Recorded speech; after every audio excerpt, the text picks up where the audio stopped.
Hi there. Today, in the late summer sunlight, a few shimmering moments. First, a thought. With all these lovely tokens of September days are here, with summer's best of weather and the autumn's best of cheer. Helen Hunt Jackson. This Thursday marks the autumnal equinox, the first day of fall. And my memories of this past summer are those of children and hours and days spent with dearest friends, a family togetherness, and weather that turned sweetly perfect as July carried on into August and rolled into September here on Vancouver Island. It was a very wet spring in June.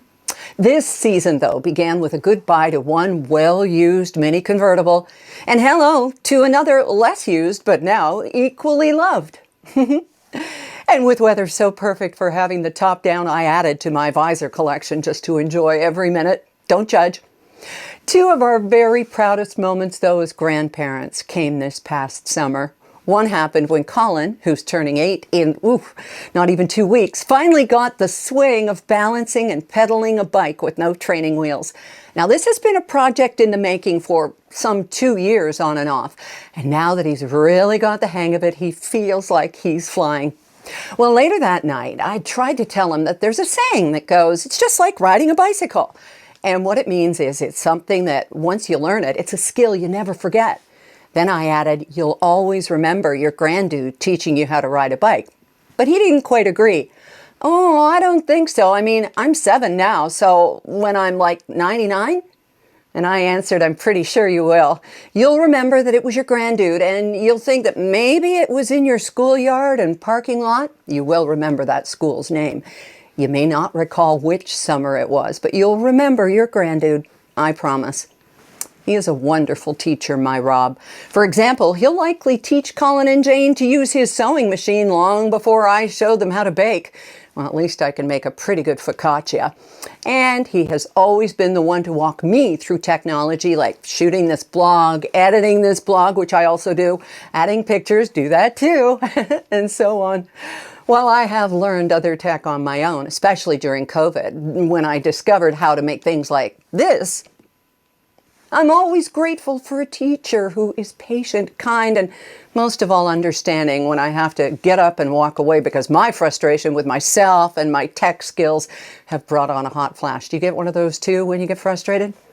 Well, Rob will tell you that I've taught him a few things as well, but for the life of me, I can't tell you any. Probably patience and when to surreptitiously turn off his hearing aids.